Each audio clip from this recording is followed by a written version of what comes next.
How's it going, guys? Welcome back to the channel. So, Ireland have now released their lineup for the upcoming game up against France in the Six Nations, and let's go through it. But before we do it, please like and subscribe, as it really does help my channel grow, and I just want to be providing you guys with the best content possible. So, first up, we're starting 1 to 15.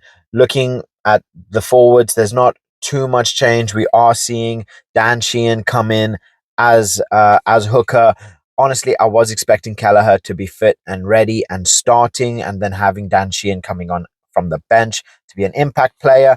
That hasn't happened. Kelleher hasn't even made the bench today, which is a big one. But when you have a player like Dan Sheehan in, you're not missing anything. So Dan Sheehan, absolute powerhouse. He's going to need to have a brilliant game today, and really lead those forwards. So absolutely brilliant. The captaincy has been taken off of him, given back to Caelan Doris, but absolute monster.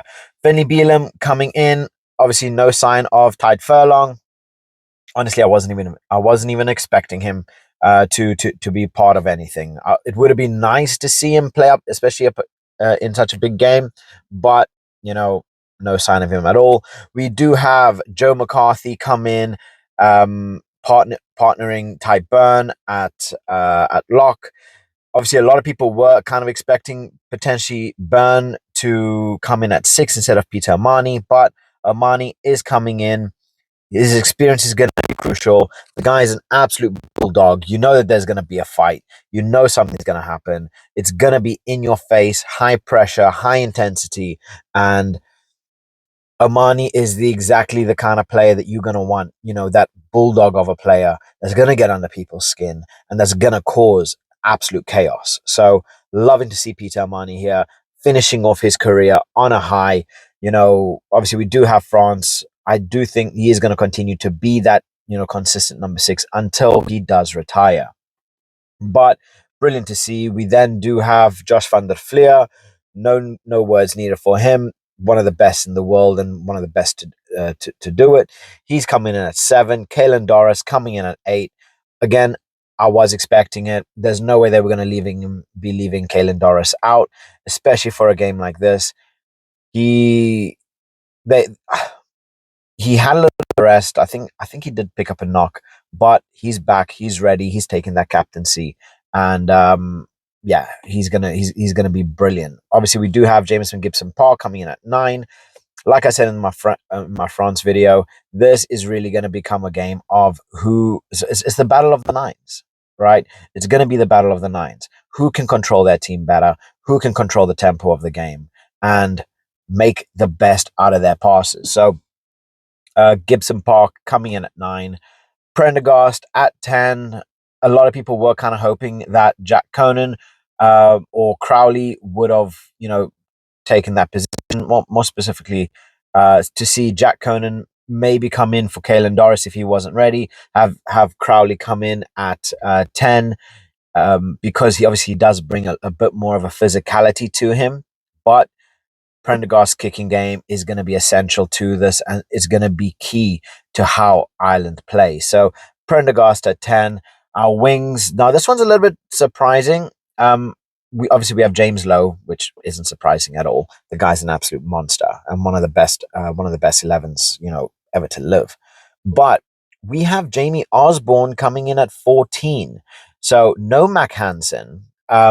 He's coming in at 14. Obviously, he had a brilliant game last time out, but yeah, it's interesting to see. I think he's going to be a brilliant player, and Mack Hansen has obviously done something to annoy Simon Easterby, because he's getting less and less game time, and it's ever since he had he kind of showed his dark side of the moon on a podcast. So Jamie Osborne coming in, really looking forward to seeing how he's going to play, because the French wingers, BLBRN, Damien Penaud, are experienced. They are electric. It's going to be interesting to see this fight.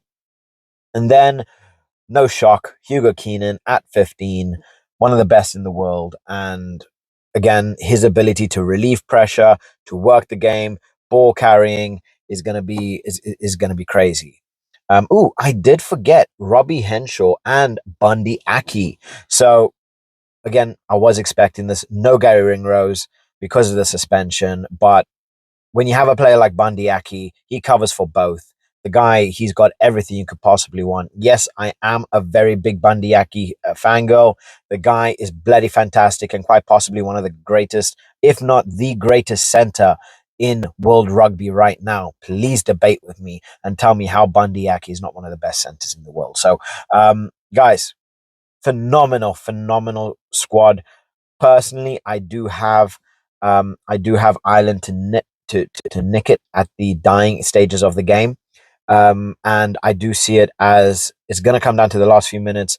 Ireland are going to break through. Sam Prendergast is going to break, and he probably do crossfield kick, gain some space, op- open up that defense, and then see a player like Bandiaki just come barreling through. So I see uh, Italy beating France last minutes of the game, get a try, and then converted by Prendergast. But let me know what you guys think in relation to this. Do you think I'm wrong?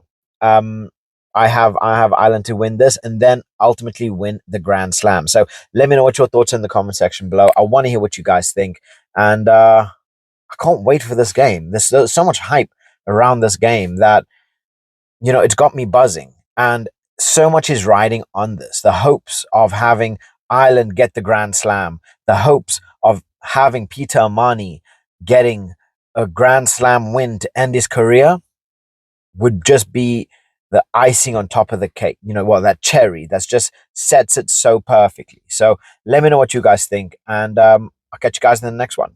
Bye.